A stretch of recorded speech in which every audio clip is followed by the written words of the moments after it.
What's up, y'all? This is Jay from Musiqboy Productions. Listen, go like and subscribe the videos on my page because I got a lot more content coming. Bass, mixing, all types of stuff. But for now, I got an interview for y'all. Huge shout out to my man Craig from Bass Lessons Melbourne. Go check it out.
Hey guys, what's up? This is Craig from Bass Lessons Melbourne, and today for today's player profile I am joined by Mr. Jay Bratten. How are you, man? I'm great, man. Great, man. Pleasure to be here. You too. It's great I really appreciate you coming out. Absolutely, man. You know, appreciate being here. Early on a Saturday morning. Right. It's tough. So you're in town with Eric Robertson. Yep. Is it Robertson or Robeson? Roberson. Yeah. Okay. Like Robertson, but missing a couple of letters. Right. The announcer's been getting that wrong every night. Like Robertson, like like, every night he gets it wrong, but it's cool. Yeah. Been a good week so far? Yeah, it's been a great week. Real chill. Cool. Yeah. And you've been playing with Eric for a while? Yeah. So, man, I don't remember when I first started, but I played for him for like 5 years. Then was off for like 3 years. I went on tour with another artist, and you know, he just had another bass player when I got back. So then that bass player ended up moving along. So now I'm back. I'm back, and I've been with him another 3, going maybe on 4 years. Okay. Now. Yeah. Is that similar with the rest of the guys in the band as well? Yeah, somewhat. Yeah. We've just got a new another drummer. Okay. This is the newest drummer, but he plays with me all the time as a drummer, so it's comfortable for me. Yeah, very comfortable. And whereabouts did you kind of grow up and stuff? I grew up in Delaware. Okay. Selbyville, Delaware. For some reason I think Delaware is Texas. But Oh wow. I don't know. But it's not, right? No. It's so it's like Philadelphia. Yeah. Philadelphia. Like so it's like East Coast. Yeah. North. north. Yeah. East Coast. Yeah. Yeah. So and you're still there? Yeah, well, I live in Newcastle, Delaware now, which is even closer to Philadelphia. Yeah, it's like 20 minutes away from Philadelphia. Okay. Yeah, it's like I know Philly's like you might not know Delaware is, but people know where Philadelphia is a lot. Yeah. Always musical? Yeah, I grew up in a musical family, like musical through the church kind of thing. Yeah, my mom sung, my dad played bass. Trustee at the church, choir director at the church. Your dad played bass? Yeah, and the bass player for the church. He was like he had a lot of hats. So right. Yeah. So you just kind of, I mean, like, how often are you at church? Is it like a once a week thing, or? Yeah. Growing up, you mean, or now? Yeah, like growing up. Man, maybe 3 times a week. Right. 3 times a week. And twice on Sundays, half the time. Twice on Sundays. Right. Sunday He's morning, then. Mom. Right. Then, like, I always had to have afternoon service, 4 o'clock afternoon service. Yeah, man. I just kind of grew up in that type of atmosphere.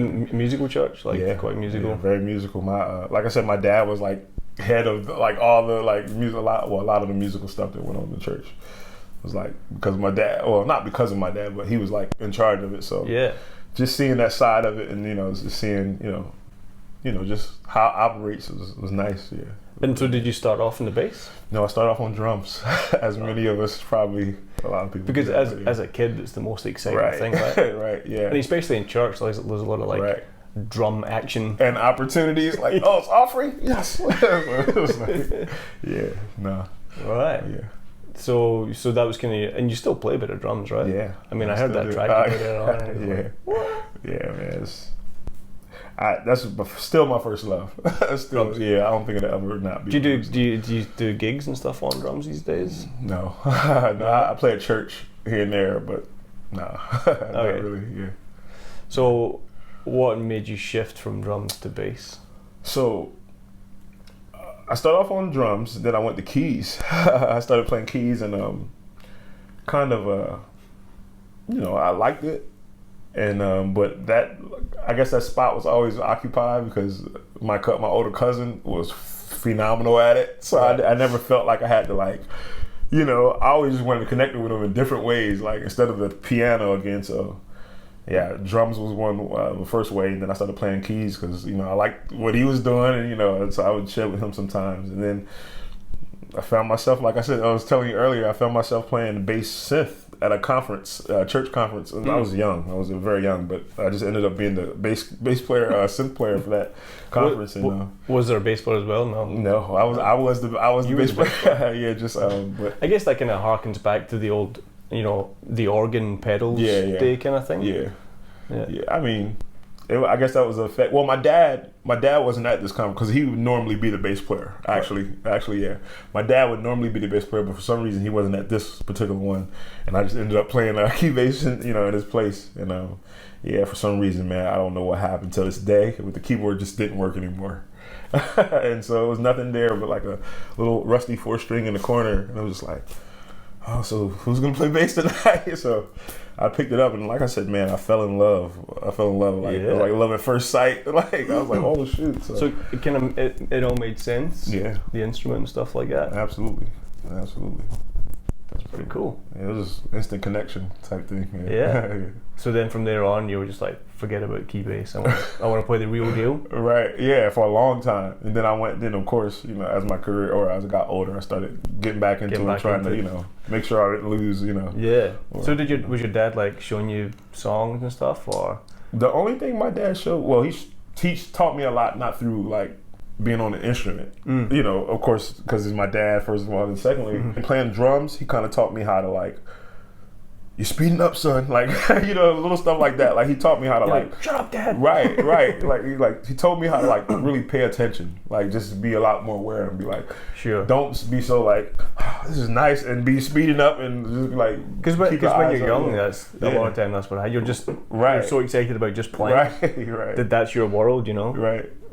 Yeah. So it's definitely important to open up and listen to yourself in context. Yeah, it really taught me just to listen.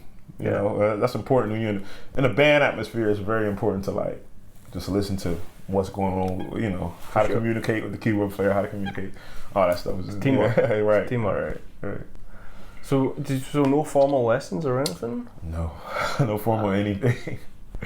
Just church, literally. Wow. Yeah, like I grew up in my home church, Calvary Pentecostal Church, Bishopville, Maryland. Like praise and worship was what they call it now. It was just anybody in the audience could sing whatever song in whatever key, and just sing it. So us as musicians, we had to kind of be like, oh, cool.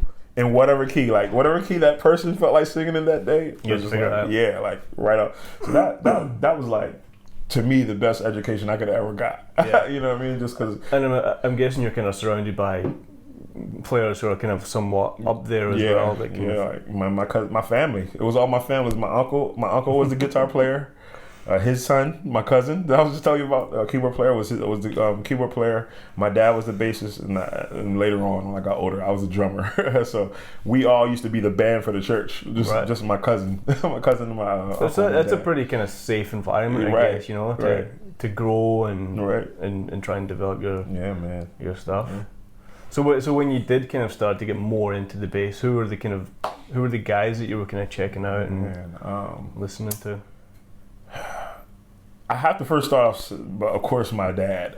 Just my dad, of course, first. And I was introduced to Terry Trivett and Adam Blackstone and Wayne Moore and just all these great people from like the Philadelphia area, and I was like, oh wow! So I started listening to them a lot. So those were really like Jocko. As far as people that everyone might know, Jocko. Victor Wooten was an influence. Marcus Miller was an influence.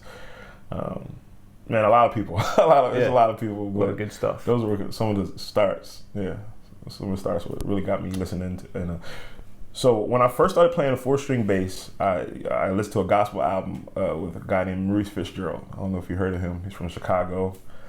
One of my favorite to this day, Maurice Fitzgerald. I learned a gospel album called Strength by John P. Key. And I used to play it every day. When I came home, I used to play that album just because I love the bass playing. I love the character it had. He had his own character to the bass, and I just loved it. So I used to just try to do everything. Still remember some of it? Some of it. Give us a blast. I think one of us. Very good. I don't know what key it was in, but I'm trying. That's cool.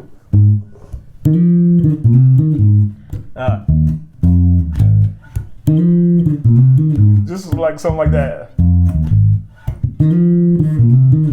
And that's just, I don't remember the whole thing exactly, but it had that vibe on it, yeah. So that was like character to me. That was like, oh man, I can hear the bass player, that meant something to me, just because that line, like you could, you can modify that and use it in 1,000 different situations. Right. That kind of major pentatonic stuff. Yeah, man. So when did you kind of start gigging and breaking out of the kind of church gospel scene? Well, I got my first call. Well, like I said, the church was basically all the training I ever got for anything. So, leaving from church, the first call I got was overseas to do a gospel choir in Germany. So that was like my first ever anything. Yeah. It was a gospel choir overseas, Switzerland, and Germany. German choir or coming from the States? No, coming from the States. They did like a 2-month tour over there. Nice. No, it was 2 weeks maybe. I don't know. I don't remember. It's so long ago. But it was a certain amount of time, overseas, and it was like, oh wow, so. Was that kind of eye-opening? Yeah, it was. I mean, that was my first time ever even experiencing a different country or even thinking about it. Yeah. And you don't speak German? No. Still don't.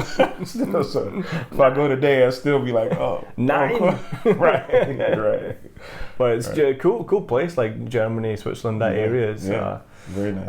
I did some tours over there as well, and everything was always like, it's kind of stereotypical, but in my experience it's true. Like, it's always well set up, well run, things just are the way it should be. Right.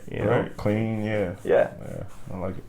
Cool. So you're like, is that when you kind of started to think, did you have a job, or were you thinking like, maybe I could do this full time? I mean, I would have a job. I would every once in a while, like when I'm home, when I'm not doing those things, I would be home like, man, I want a job. And no, I don't. I never wanted a job, but I needed to make money at some point. So I always would try to like get a job, and I'd never keep one, man. Yeah. I just could never. I just knew it wasn't in me to. Because nothing's as good as this, right? It was nothing in like, even before I knew like this was what I wanted to do, was gonna do, like, or it was gonna be career like that. I just knew the job wasn't. The job wasn't. So, yeah, man, I could never keep one. I would try though. I would try, but just like hospitality stuff, or like Man, a couple of things. I used to work at fast food. I worked at McDonald's or Arby's, some health club one time. I worked at Home Depot. Like, I would just try to make it work because I needed to make ends meet. I also think it's good for people to do those jobs because you appreciate when you go into these places and you're getting service or whatever, you're trying to find the wrench that you need. Right. Like I think you have a better understanding of the people who are working there. Definitely. You know, and maybe a bit more respect. Yeah. You know, because sometimes I think sometimes people can treat the people in the service industry and stuff not quite as how they should be. Right. You know, for whatever reasons, and plus. It makes you appreciate this much more, you know, when you're not having to flip burgers for $2 an hour, whatever. Definitely, you're like definitely playing bass, and I'm glad I don't have to do that. Yeah, man, it's a complete different world. Different world. Yeah. So then, you kind of went, all right, I'm gonna have to make, music and bass I'm gonna have to make that my thing. Met a lot of people, man, that just were already in positions, and they ended up being my friends. So I ended up being connected with, It is interesting the proliferation of church and gospel players in today's modern pop music scene. Like I mean, you're saying Adam Blackstone, like he's got some of the biggest gigs in the world, Justin Timberlake, and man, he's a phenomenal person, man, phenomenal bass player. Adam Goucher. Oh yeah, Shaka Khan and Prince. So I mean, there's definitely something in that church education that serves you well for for doing the non-church gigs. You know what I mean? Like I said, I think just the awareness alone, just being aware of like atmospheres and being aware of like feelings, like when something's supposed to be soft.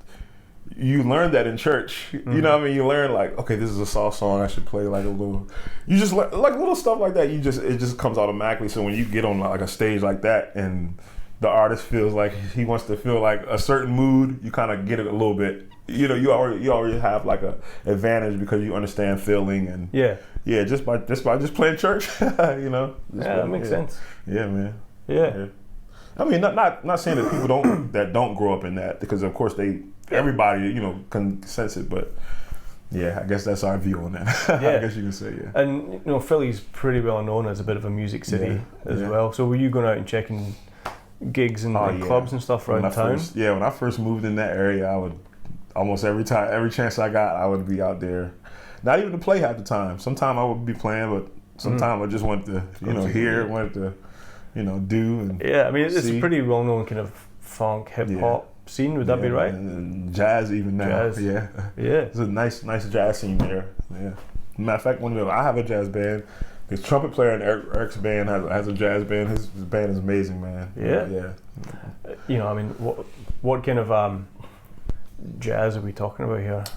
So mine is like more like fusion-y type of grooves. Grooves, fusion.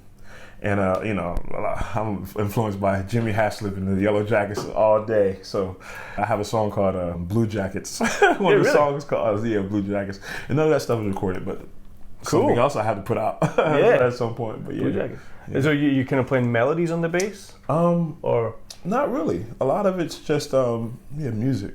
Music. I approach music not a lot of times when I approach music, I guess in my career, I don't think it much from a bass perspective. Okay. Just because, I guess because I played drums and played keys, I always seen it as a picture. And more of like kind of fits in the middle. Yeah, like so. I mean, and as a bass player, I hear grooves.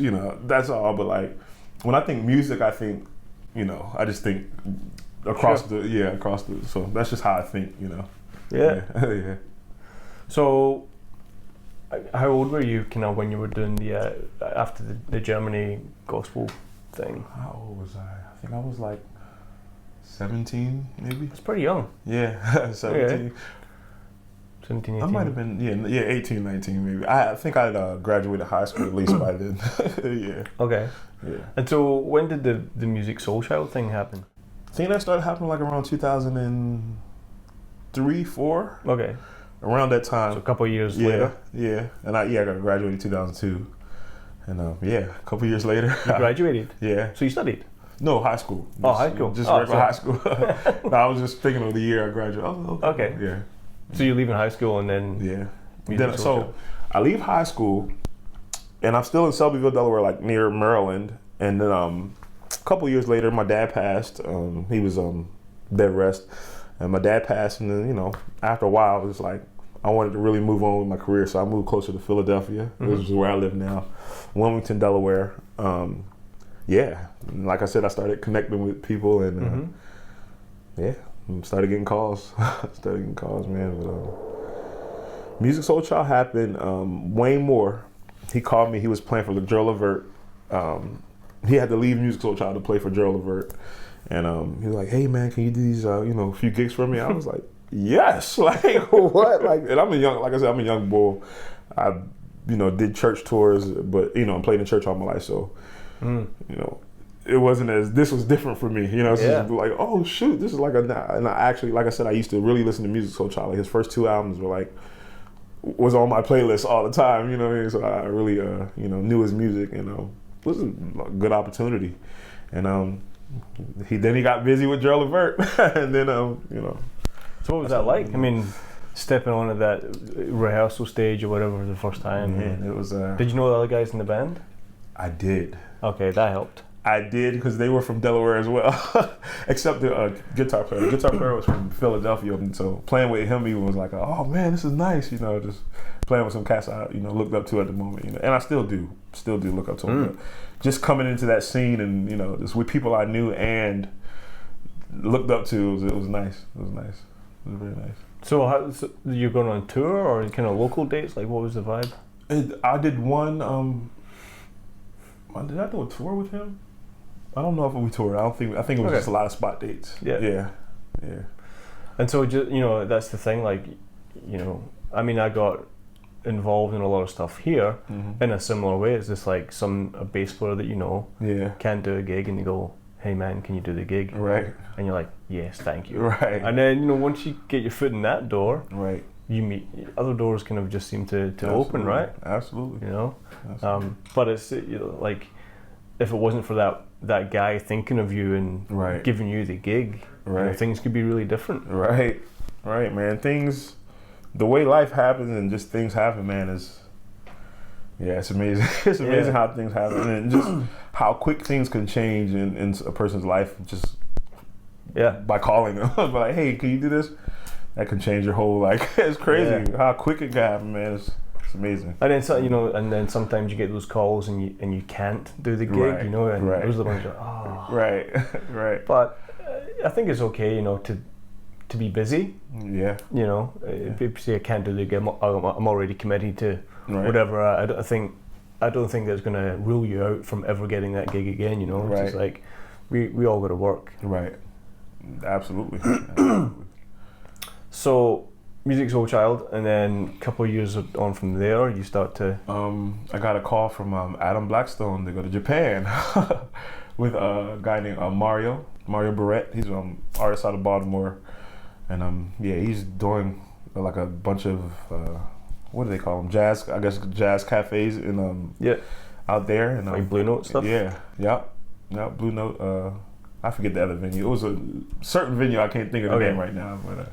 I got called for that, and well, actually, the way I met Adam Blackstone is from a church conference, another church conference. He got booked for the conference, and he had to leave out on the road with the artist the last 2 days. He played the first two, and I played the last two, and he was. Those are some big shoes to fill. Right, and he didn't even know me. I got suggested to him. He had never heard me before. You got some nice friends. Right. He was like, man, I heard you, you know, you're a nice man, you know, up and coming or whatever. He's like, oh man, I got these, you know, two nights at the conference was called Praise Power in Wilmington, Delaware. Well, church was in Wilmington, Delaware, but it was Philadelphia.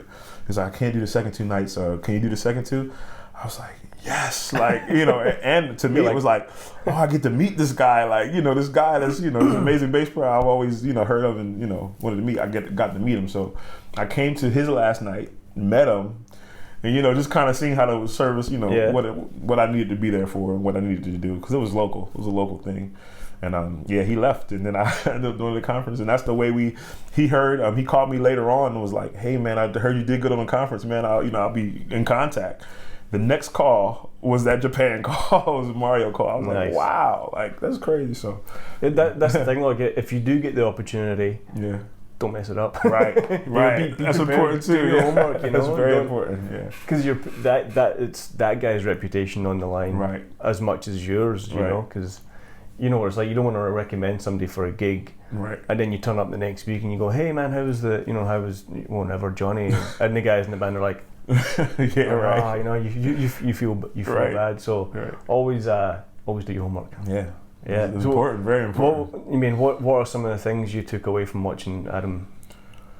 Man, so every time I'm around him, I take something from. I mean, whether, and you know, I take what I can from. I don't take everything, but like, you know, if I feel like this is a lesson I should learn, you know, I really take it from him. But yeah, man, he's an example in many ways, man. He's actually a very good example. The first bass playing, phenomenal. He could just play bass, like really play the bass guitar. That's number one. And then I guess seeing him really operate in the way he musical directs, because I do that as well. I musical direct, you know, I work with artists, produce. Mm-hmm.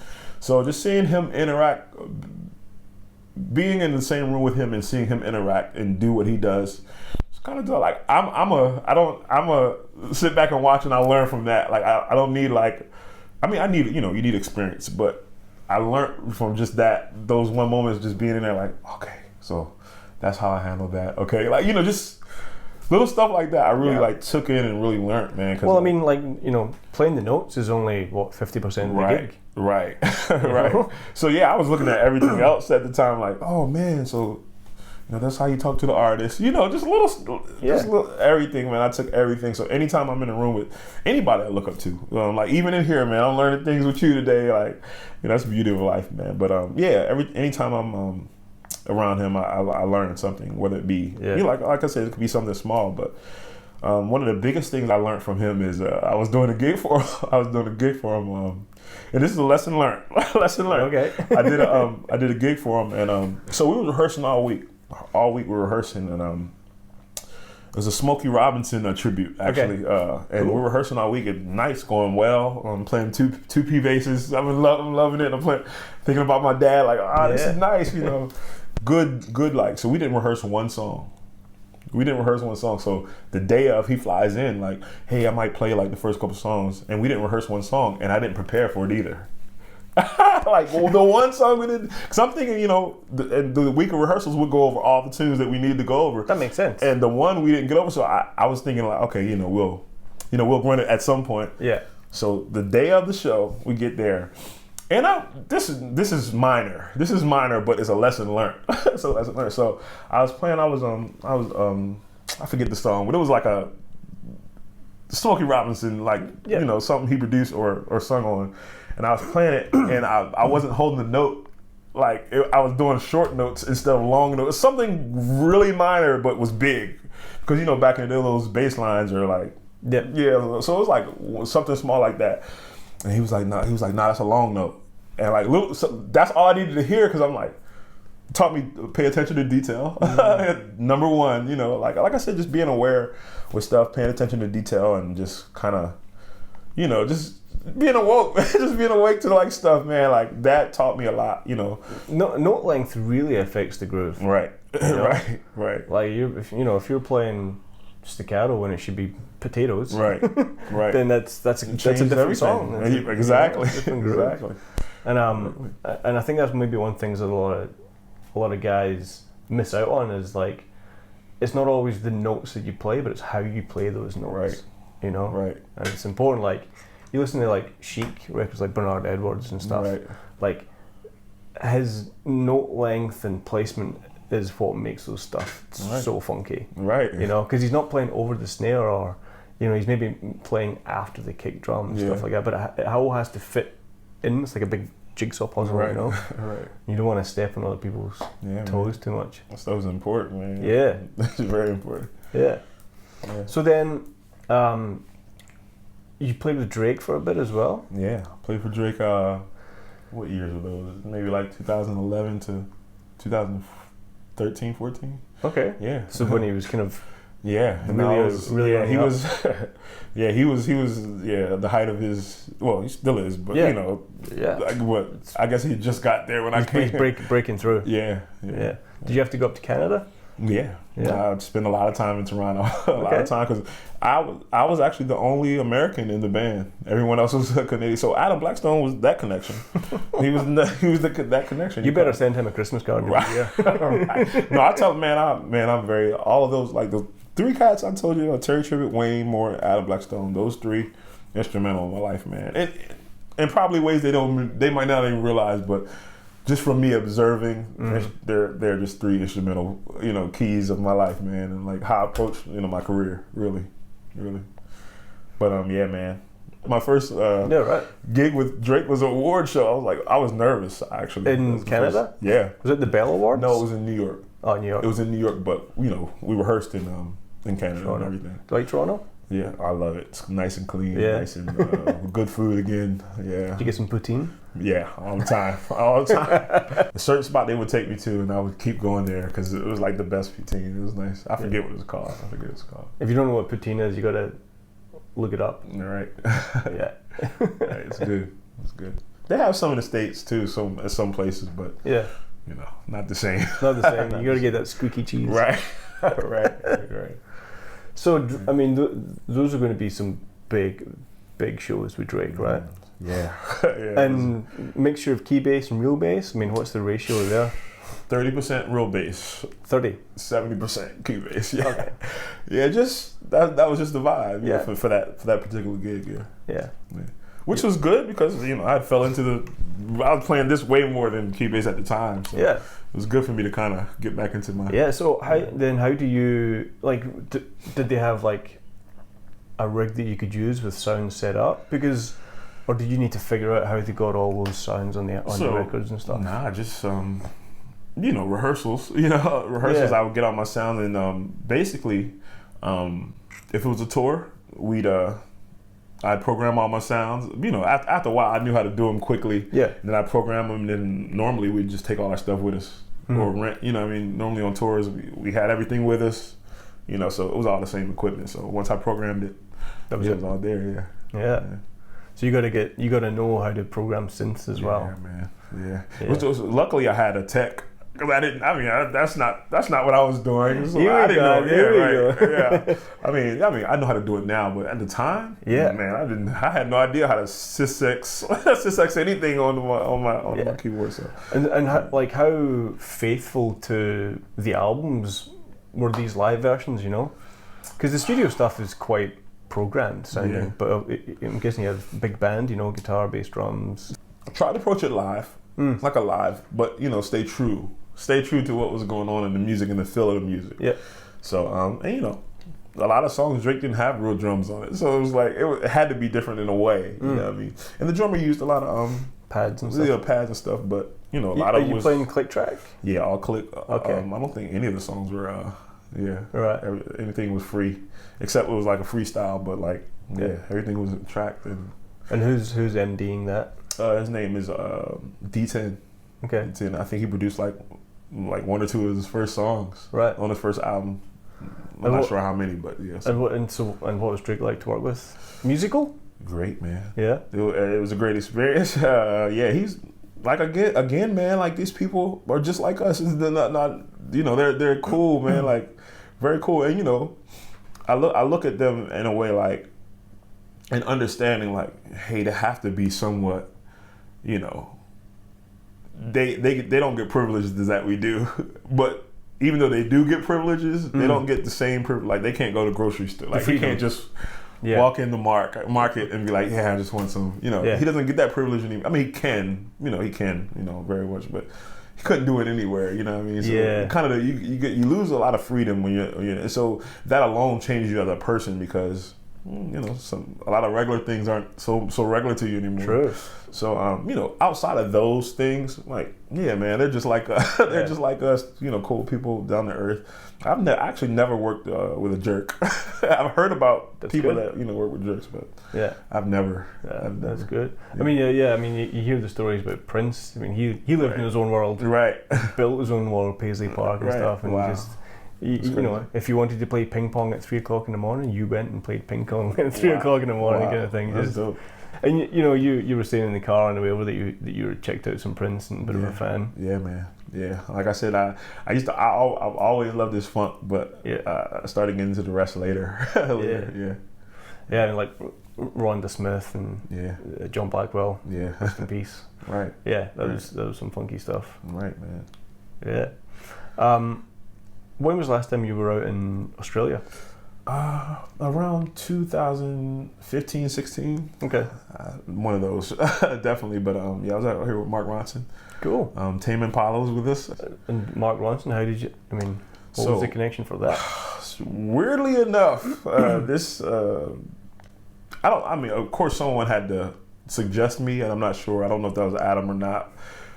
Still to this day, I don't know how he even heard of my name, but he said he looked me up on YouTube and he seen a clip of me at church. This is Mark Ronson. This is a conversation we had during rehearsals. Yeah, this is a conversation me and Mark Ronson had. He's like, "Yeah, I looked you up on YouTube, me playing at church, literally." And he was like, "Oh yeah, that's the guy." I was like, "Oh wow!"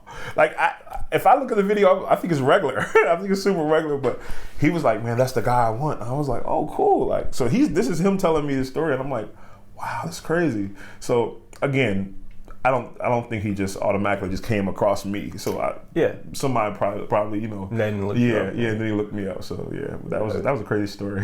That's it. I mean, you kind of have to have some kind of online presence these days, exactly. right? You know, because people aren't always going to be able to come and see you play or whatever, or just take somebody's recommendation at face value. They're going to go, "What's his name?" Right. Plug it into YouTube or Google and find out. Right.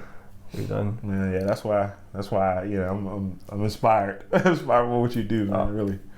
It's it's the future. Right, exactly. exactly. But it's such a great day and age that we can share your story and share knowledge and stuff like that and connect with people. Absolutely. In a great way.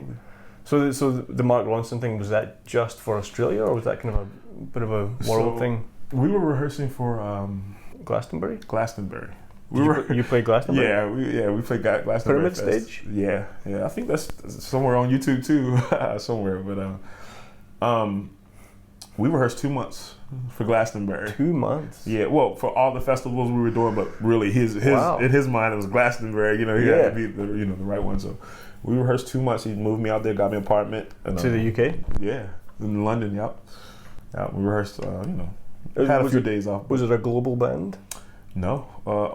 No, me and the Horns. The Horns were American, I was American. Everybody else was British? Yeah, British, yeah.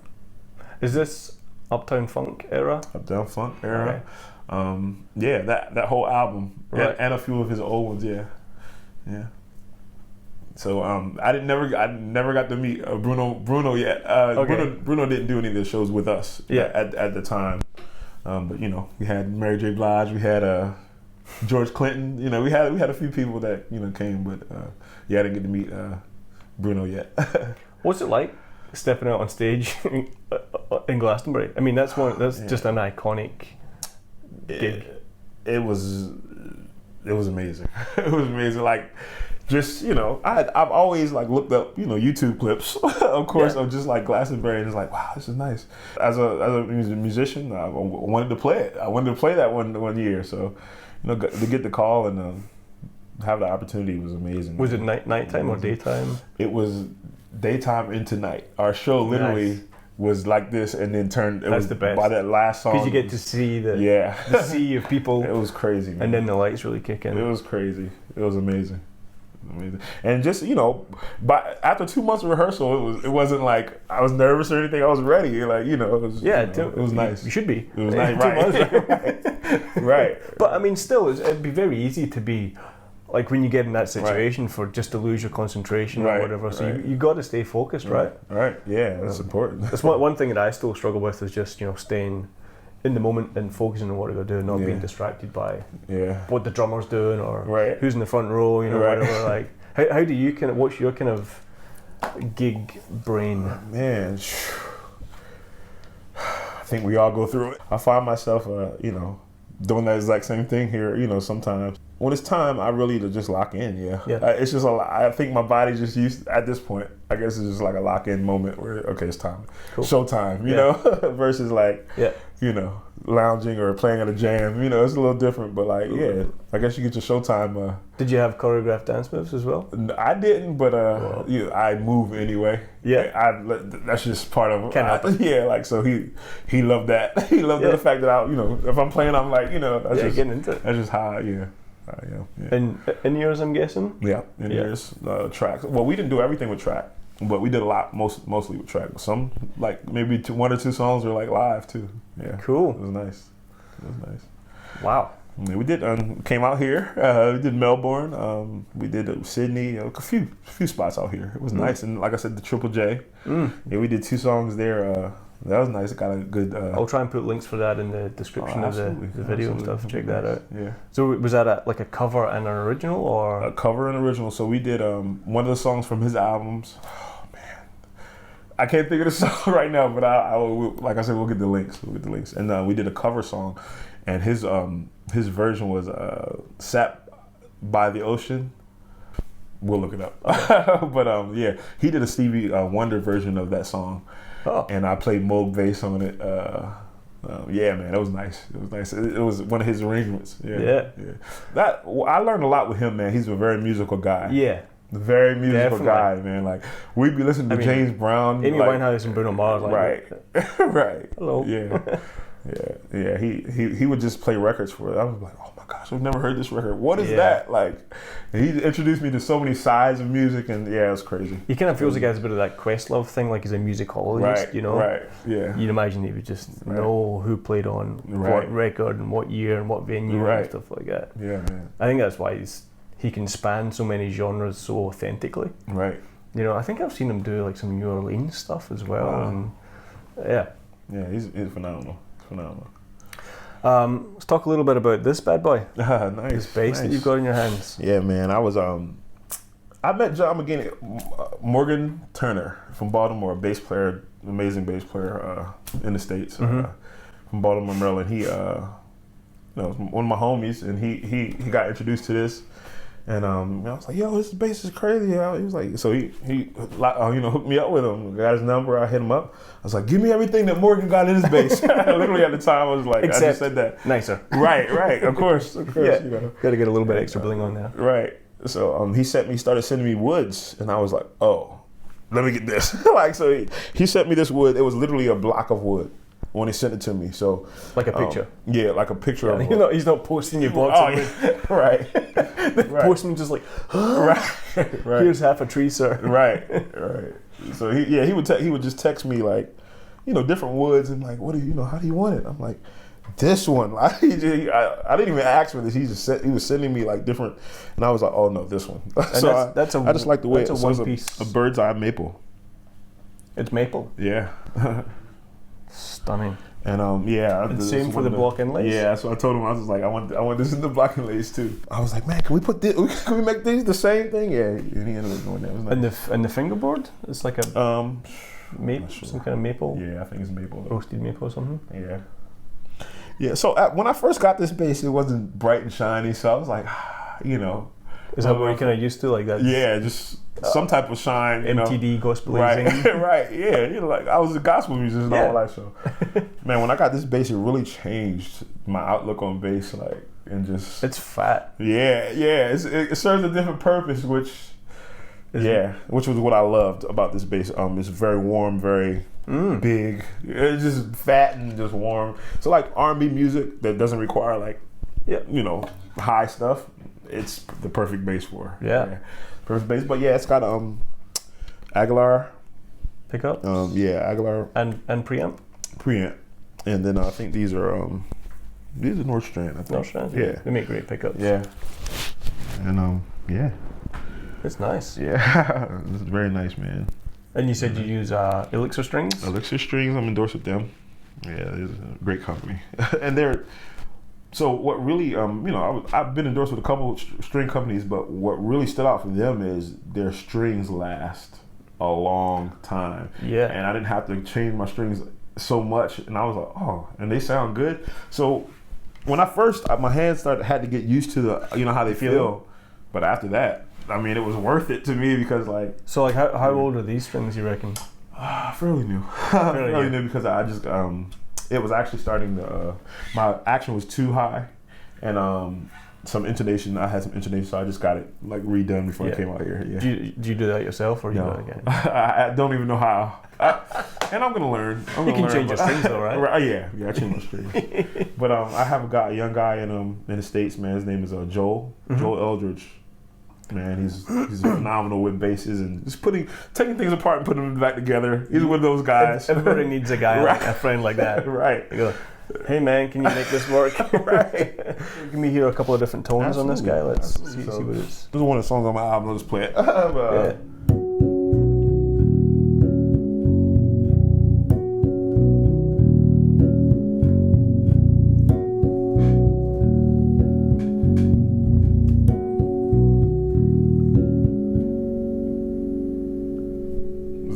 That's a back pickup.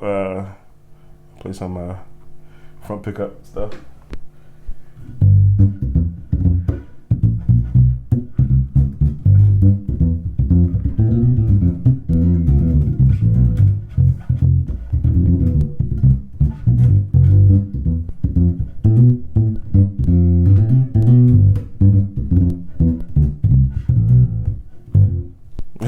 That's one, and then regular in the middle. Is that generally where you have it, in the middle? Yeah, like especially like the Eric Roberson gig is normally straight. Yeah. What's one of his songs? Oh yeah.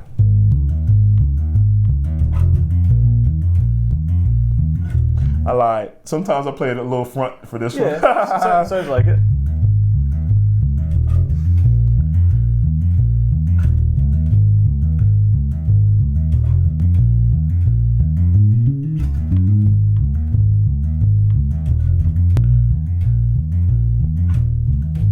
That's one of his songs, man. Yeah. This bass, man. Once I realized what I could use it for and really use it to the advantage. Almost everything, right? Yeah. Did you use this for the Mark Ronson stuff? Oh yeah. And at the time, I didn't have a bright bass. At the time when I was playing for him, so I was playing this. Surely this can go bright. Oh yeah, no, it can go, but you know that slap I'm talking about where that 12K. Like, yeah, right. Right. So it worked, but I wanted that 12K, you know. That treble above the treble. Right. So, but yeah, I used to play this on Uptown Funk. But like I said, I wish I had something, for that song especially, I wish I had something a little brighter because the record was bright. Is it all slapped or? Yeah, well, yeah. Pretty much. Except the Sure. Yeah, that little walkout, but yeah. I think there's all those. I forgot all the specific things that we used to do. Yeah. And then all those like fills at the end of the chorus and stuff. Yeah, man. That stuff was important. Like he wanted that. Yeah. He wanted that stuff, so it was like that's cool. Yeah, I definitely get the impression that nothing on that is by accident. Right. Everything's intentional. Yeah. And is it Jamario? Jamario. Phenomenal. Another phenomenal one, yeah. And he's spinning around top of his head and stuff like that. Right. Yeah, he's phenomenal, man. That's cool. Any pedals and stuff that you generally use? Or? Yes. Drake, being with Drake. So I got endorsed with Warwick before Drake Day. So with Music Soulchild, with my Music Soulchild and Mario credentials at the time, I got endorsed with Warwick. And Warwick gave me I was first company that really like looked me out, like gave me 100%. And that's another through the guy Wayne Moore. He's with Warwick, and he kind of introduced me to them as well. And they gave me 100% endorsement.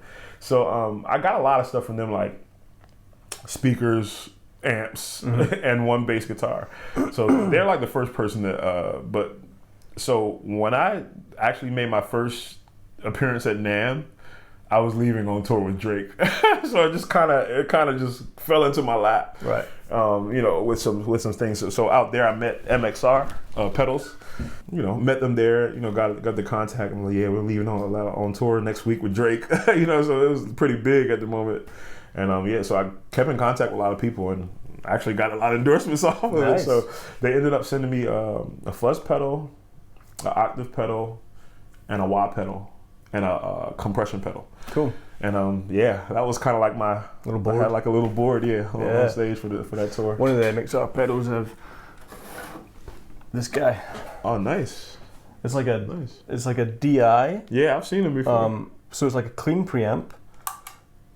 This, and then it's also got a distortion. Nice. So it's almost like 3 channels because you can just have it off. Wow. And then you could kick in the clean for like a super slap sound or whatever. And then you could kick in the distortion. Nice. And it's a DI, and you've got a parallel output and stuff. And That's dope, it's a really handy. I mean, it's well made. Full aware of that. It's like a well made box. Wow. And I've bought and sold those pedals for like 15 years. I just always end up going, I gotta get my MXR back. Oh wow. You know. Yeah. So if there was like, if I could only take like 2 pedals, it would be this and like an octave pedal. My Boss OC2. Oh, nice. Yeah. Nice. That guy. Oh yeah, those. Yeah. Those are standard. That's the stanky octave sound that I love. Right. I actually have this filter twin too. The Aguila? Yeah. And then rig-wise? Rig-wise, on the road, GK. Yeah. GK, I use a Fusion 550. Nice. And the Neo 412. The Neo 412. Cool. Or the 2 410s, whatever is available. Cool. Yeah. And on my rider is a Moog, and whatever bass is required for that gig. Yeah. And it's basically how I roll. And you don't have a P bass? I want one. Get out. Right though, like you need one of those, man. Those are special. Those are special. Yeah, you got to find the right one. Right. It has to speak to you. Right. Like Excalibur. Right. Man. And probably tell us a little bit about your solo stuff that you're working on and have done in the past. So, like I said, I've been into music all my life. I've been, I've even produced people in my mind. I'm telling you how I was thinking in my mind. I want about this production thing, I wanted to display my production in a way. And at the time, I had original songs, but I had an idea to do hymns. That just would end up being.